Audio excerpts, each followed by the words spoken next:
కీర్తనలు 125:4 యెహోవా మంచివారికి మేలు చేయుము, యథార్థ హృదయులకు మేలు చేయుము. అవునండి, ఈ దినం దేవుడు ఏమని సెలవిస్తూ ఉన్నారంటే, మంచివారికి మేలు చేస్తారంట, యథార్థ హృదయులకు మేలు చేస్తారంట. దేవుని యొక్క కృప ఎలాంటిది అంటే, మంచివారికి అలాగే హృదయ శుద్ధి గల వారికి మేలు అనేది దొరుకుతుందని దేవుని యొక్క వాగ్దానము మనల్ని బలపరుస్తూ ఉన్నది. మనము ఎల్లప్పుడూ కూడా మంచివారిగా మనము జీవించాలి. మన హృదయము శుద్ధిగా యథార్థతగా కలిగి ఉండేవారిగా దేవుని యందు మనము ఉండాలి అని దేవుడు సెలవిస్తూ ఉన్నారు.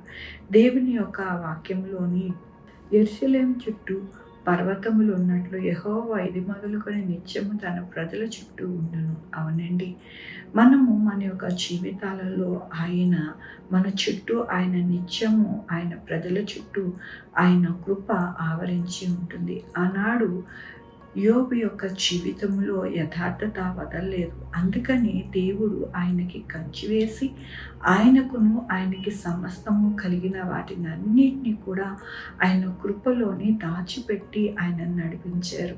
అట్టి రీతిగా మన యొక్క జీవితాలు ఉంటాయని దేవుడు సెలవిస్తూ ఉన్నారు.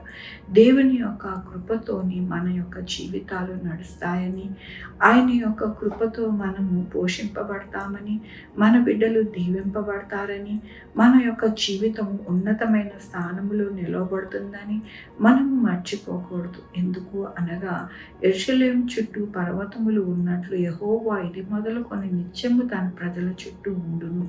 ఎలా ఉంటారు అని అంటే, కదలని వారిగా స్థిరులుగా ఉంటారంట. ఎందుకని అంటే, పర్వతములు ఎలా ఉంటాయండి? అవి కదలవు, స్థిరముగా ఉంటాయి. అట్టి రీతిగా ఆయన కృప మన యొక్క చుట్టూ కూడా ఆవరింపబడుతుంటుంది.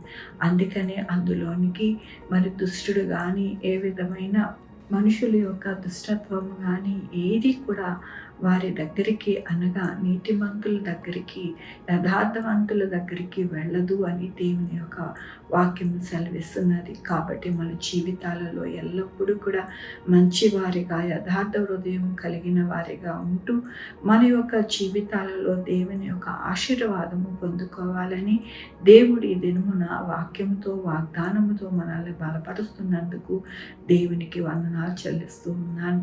ఈ దినమున పుట్టినరోజు, పెళ్లి రోజు, అనేక శుభదినములు చేసుకుంటున్న వారందరికీ కూడా నిండారిగా శుభాకాంక్షలు తెలియజేస్తూ ఉన్నానండి. మీ జీవితంలో దేవుని యొక్క ఆశీర్వాదము, ఆయన బహుమానము, ఆయన దీవెన మీకు కలుగునుగాక. ప్రార్థించుకుందామండి. యెహోవా దేవా, నా తండ్రి, నా ప్రభువా, మీ కృపా కనికరిస్తాను బట్టి నాయన, అవును నాయన, మా చుట్టూ నా ప్రభువా మీ యొక్క నాయన పర్వతముల్లాగా నాయన మీ కృపను ఉంచి నాయన మమ్మల్ని నడిపిస్తాను అని మీరు సెలవిచ్చారు. మీకు వందనాలు. మా జీవితంలో యథార్థత కానీ నాయన మంచితనము కానీ విడవక మేము ఎల్లప్పుడూ కూడా దాని యందు ఉండి నా ప్రభా మీ యొక్క కృపను పొందుకునే వారిగా ఉండడానికి మాకు సహాయం చేయమని కోరుకుంటున్నాను. ఈ దినము నా పుట్టినరోజు, పెళ్లి రోజు, అనేక శుభదినములు చేసుకుంటున్న వారందరినీ కూడా దీవించండి, ఆశీర్వదించండి, మీ కృపలో భద్రపరచండి. మా కొరకు ప్రార్థించమన్న వారిని, వారి యొక్క బిడ్డల భవిష్యత్తు, వారి ఆరోగ్యం, వారి చే పనులు, వారి ఉద్యోగములు, వారి వ్యాపారములు అన్నింటినీ దీవించండి, ఆశీర్వదించండి. అయ్యా నాయన sugar, BP, thyroid, heart problem, kidney problem, AIDS, cancer, నరాల బలహీనత, పెరాలసిస్, గ్యాస్ట్రిక్ ట్రబుల్, ప్రతి విధమైన అనారోగ్యాన్ని స్వస్థపరిచి యెహోవా నేనన్నారు నాయన మీ కృప చూపించండి. నాయన నా తండ్రి, ఏ బిడ్డలైతే జ్వరాలతోని అలాగే నాయన మరి దగ్గు, జలుబుతో బాధపడుతున్నారు వారందరినీ స్వస్థపరిచి యెహోవా నేనన్నారు. ఉద్యోగాలు లేని వారికి ఉద్యోగాలు దయచేయండి, ఉద్యోగాలు పోకుండా సహాయం చేయండి. అయ్యా నా తండ్రి, నా ప్రభా మరి నా యొక్క దేశాలలో నాయన ఆర్థిక పరిస్థితి అన్నిటిని చక్కపరచండి. ఎవరు కూడా ఆహారము నాయన లేక ఇబ్బంది పడకుండా సహాయం చేయండి. నాయన మంచి కొండల్లో నివసించుతున్న వారికి నాయన మీరే మీ యొక్క కృప చేత ప్రతి అవసరత తీర్చండి నా ప్రభా. అయ్యా నాయన 2-వీలర్, 4-వీలర్, బస్సు, ట్రైన్స్, ఏరోప్లేన్లో ప్రయాణం చేస్తుండగా సురక్షితమైన ప్రయాణం దయచేయండి. చేయండి. ఎక్కడ కూడా ఫైర్ యాక్సిడెంట్స్ కానీ నా ప్రభా ఎక్కడ కూడా హెవీ రెయిన్స్ నాయన సహాయం చేయండి. ఎక్కడ కూడా నాయన పడకుండా నాయన మీ యొక్క కృపలో కాపుదల అనుగ్రహించండి. నా ప్రభా జంతువులని నాయన మీరే నాయన సంరక్షించండి. నాయన ఏ జంతువులు కూడా ఎటువంటి నాయన హానికరమైన నాయన నా తండ్రి ఇబ్బందికరమైన పరిస్థితులకి వెళ్ళకుండా వాటిని నాయన సంరక్షించండి. వాటికి కావలసిన ఆహారము దయచేయండి ప్రభా.